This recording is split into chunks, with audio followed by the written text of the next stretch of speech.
Assalamualaikum warahmatullahi wabarakatuh. Di sini saya akan menjelaskan makna rukun Islam dan rukun iman, hal-hal yang dapat membatalkan sholat beserta sholat sunnah. Kemudian hal-hal yang dapat membatalkan puasa beserta beberapa puasa sunnah, tata cara memandikan jenazah, dan juga dalil tentang zakat. Yang pertama, makna rukun Islam dan rukun iman. Rukun Islam merupakan 5 perkara dasar yang menjadi syarat utama untuk menjadi sosok muslim yang sempurna. 5 dasar tersebut yakni 1 syahadat, 2 sholat, 3 puasa, 4 zakat, dan yang kelima haji bagi yang mampu. Kemudian rukun iman. Rukun iman adalah dasar kepercayaan dalam Islam yang wajib diamalkan oleh seorang muslim yang beriman. Kata rukun berarti memiliki dasar atau pokok yang harus dikerjakan. Sementara iman berarti yakin atau percaya. Rukun iman pun ada 6, yakni yang pertama iman kepada Allah, yang kedua iman kepada malaikat, yang ketiga iman kepada kitab-kitab Allah, yang keempat iman kepada Rasul, yang kelima iman kepada hari kiamat, dan yang keenam iman kepada qada dan qadar. Kemudian poin yang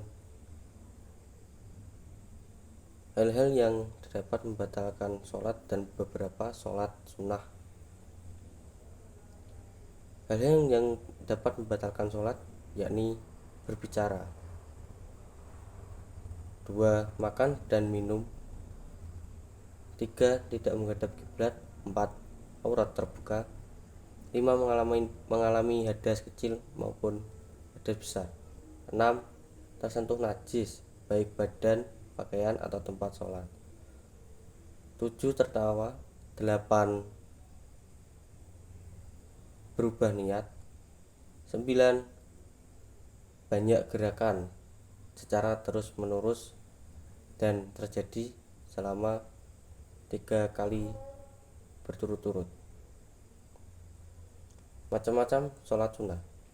Sholat sunnah bukan rawatib, ialah sholat sunnah yang mempunyai waktu-waktu tersendiri, sebab-sebab tersendiri, dan tidak ada hubungannya dengan sholat fardu. Beberapa sholat sunnah yakni sholat sunnah rawatib, sholat sunnah Idul Adha atau Idul Fitri, sholat sunnah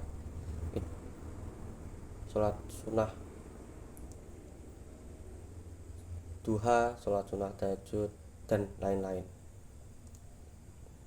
Kemudian hal-hal yang dapat membatalkan puasa dan beberapa puasa sunnah. Hal-hal yang dapat membatalkan puasa yakni 1 makan atau minum secara disengaja, 2 berhubungan suami istri,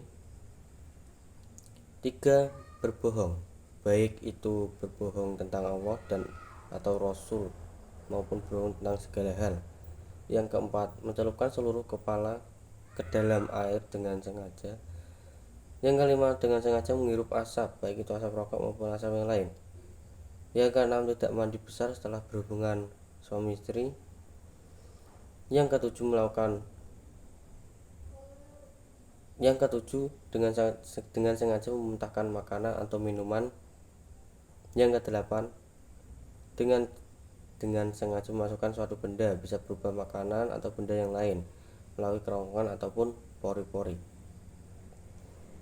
Kemudian beberapa puasa sunnah, yakni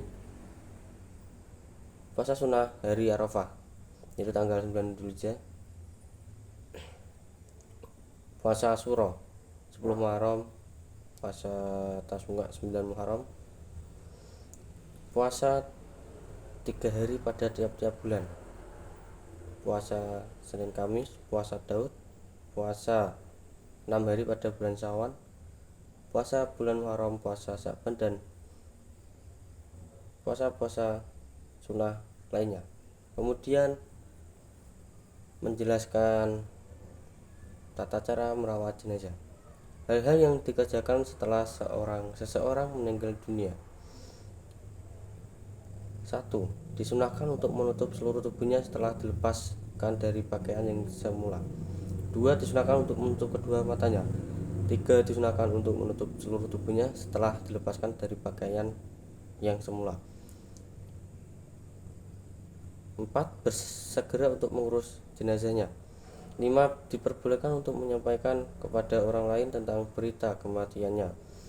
6. Disunahkan untuk segera menunaikan wasiatnya karena untuk menyegerakan pahala bagi mayat.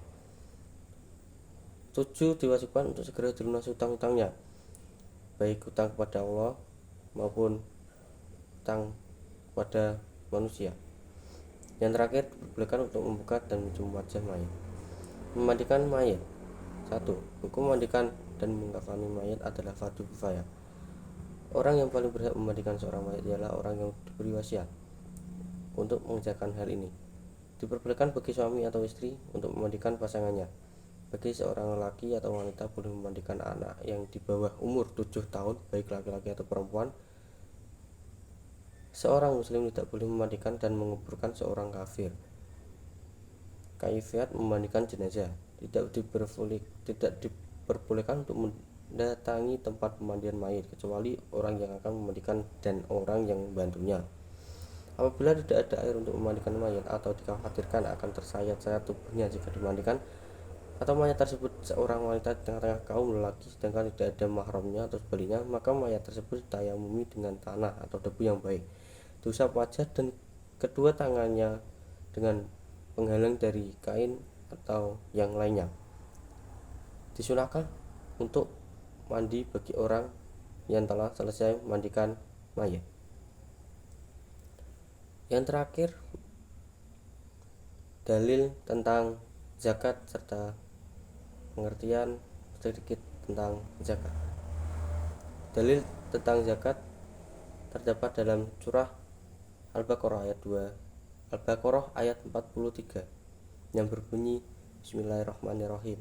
Wa aqimus sholata wa atuz zakata wa aqimus sholata wa atuz zakat warka'ur ma'ar raki'in, yang artinya dan laksanakanlah sholat, tunaikanlah zakat, dan rukuklah beserta orang yang rukuk. Adapun pengertian zakat. Zakat adalah harta tertentu yang dikeluarkan apabila telah mencapai syarat yang diatur sesuai aturan agama. Dikeluarkan kepada 8 asnaf penerima zakat, yakni fakir, miskin, amil, mu'alaf, hamba saya, ngurimin fisabilillah, dan ibnu sabil. Zakat berasal dari bentuk kata zakah yang berarti suci, baik, berkah, tumbuh, dan berkembang. Sekian penjelasan dari saya.